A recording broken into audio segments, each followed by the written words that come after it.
Hello guys, this is Adit. Welcome to my channel Movement Science where I simplify biomechanics with Joe.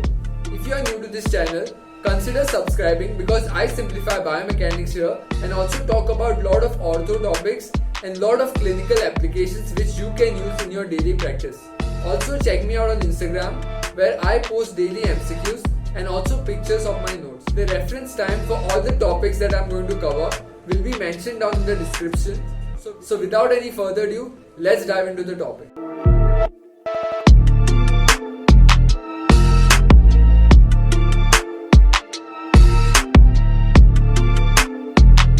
In this video, we are going to talk about the cost of the dynamic stabilization of the shoulder joint. If you haven't checked out my series on shoulder joint, do check it out. So in this video, I won't be doing the normal on paper thing because it's more of a practical video. So I try to keep it one-on-one where I am talking to you guys, which is kind of little hard, but I'll try it. So what do we know about shoulder joint till now? We know that shoulder joint is a very mobile joint and it needs stability, right? And this stability was provided by your dynamic stabilizers and the static stabilizers.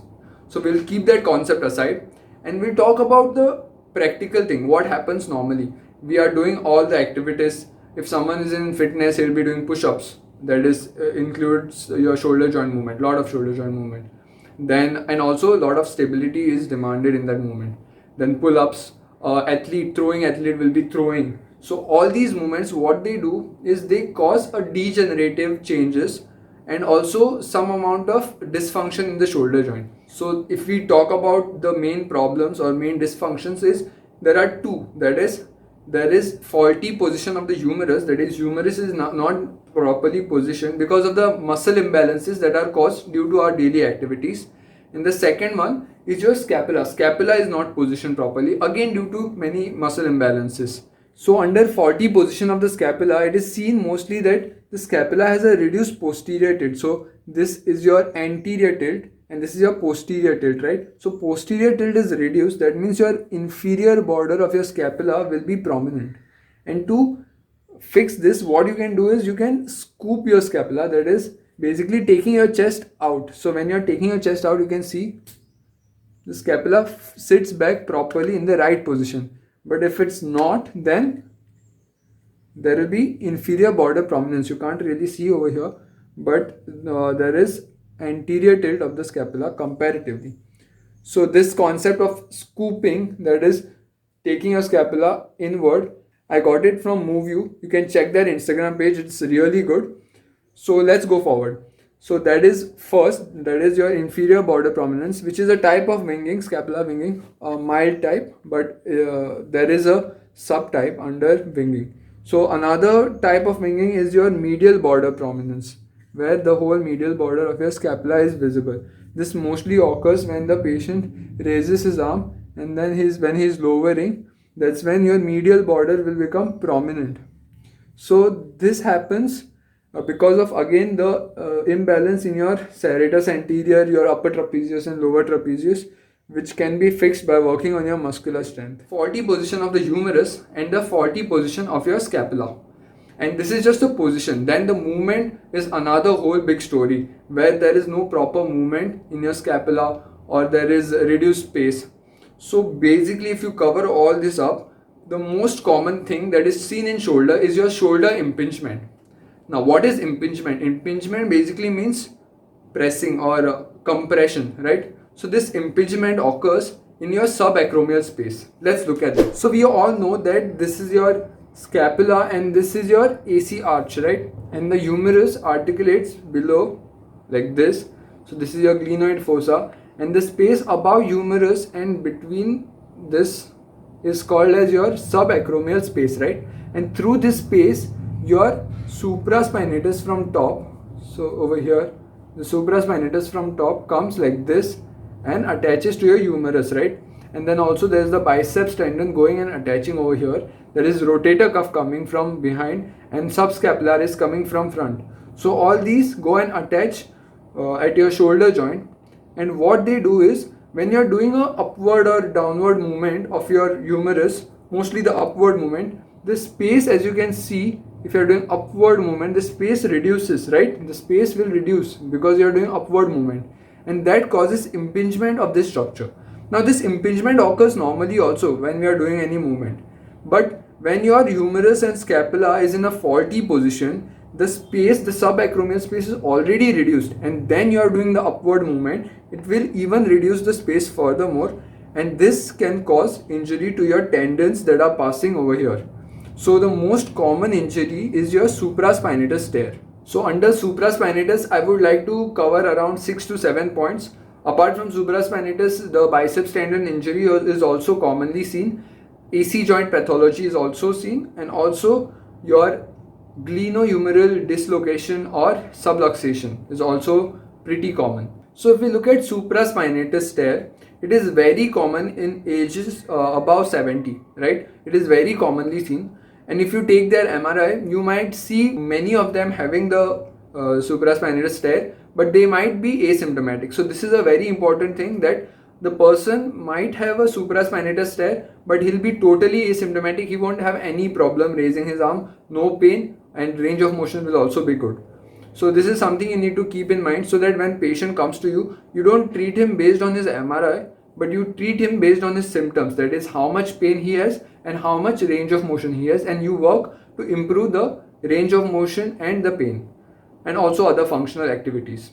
So as we know, this supraspinatus tear occurs due to your mechanical compression, right? And other problem of supraspinatus can be, it can be painful because of the chronic overuse.